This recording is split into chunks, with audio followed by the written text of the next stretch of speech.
Velkomin á Kirkjubæjarklaustur. Hér hæsta tré Íslands.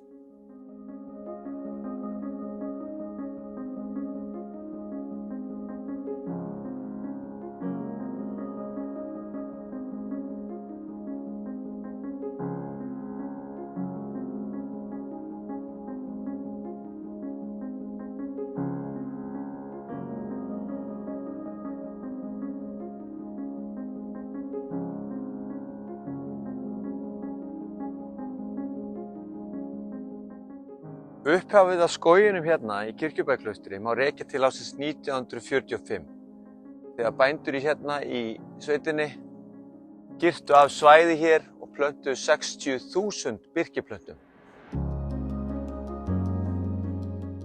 Hægt að sjá þetta kort, það tekur svolítið á móti manni þegar maður mætir hérna í skóginn og merktar eru 3 gönguleiðir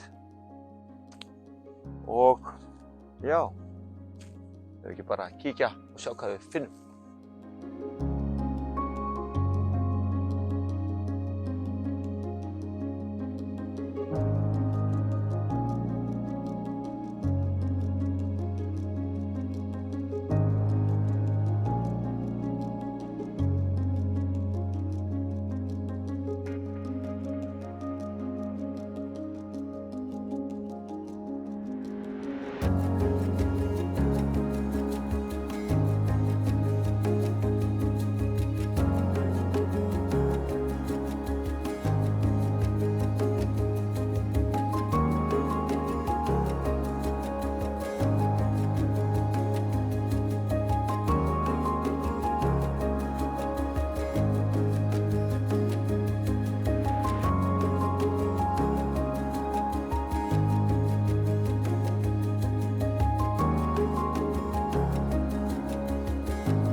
Síðar var líka gróðsett fura og lerki og sitkagreni.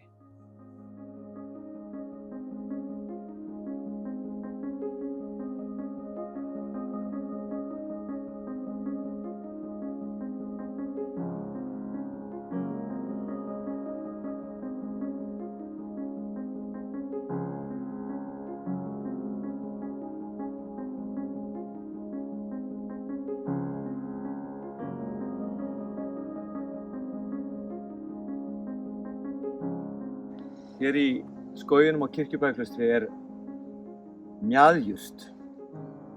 Einhvers staðar sagði ég að hún væri, kannski ekki algeng, en hún væri svolítið að breiðast út. Og hér hefur hún heldur betur breiðst út.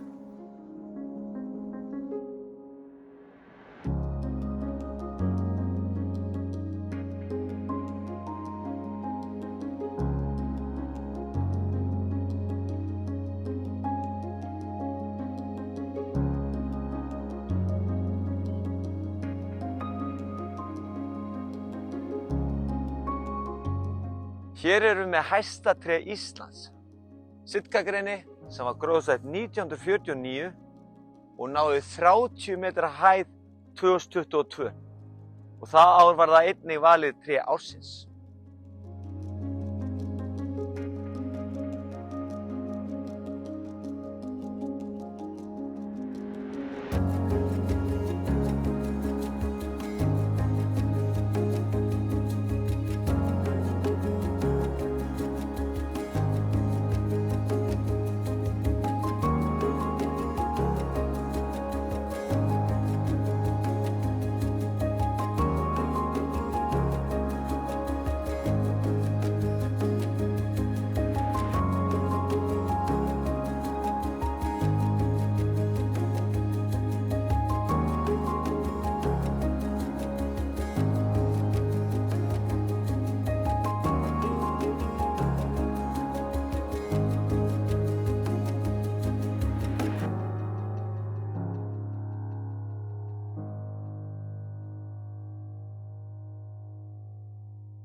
Undir bláhimni blíðu sumarsnætur.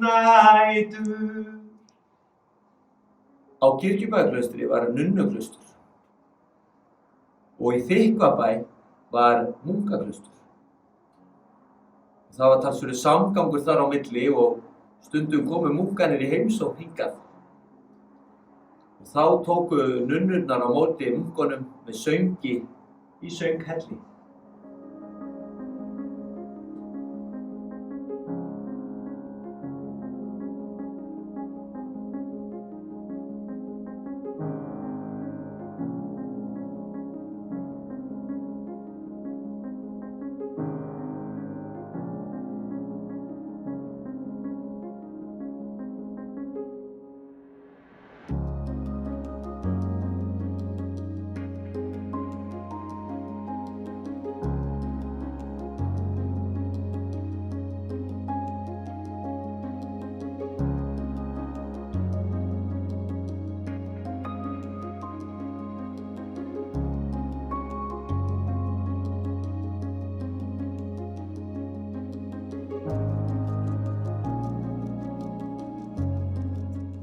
Ótrúlega gaman að koma hingað.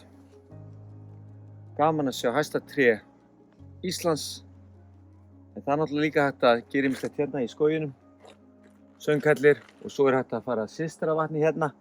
Ég ætla að eiga það inni. Þannig að ég hvet bara alla til að kíkja hingað.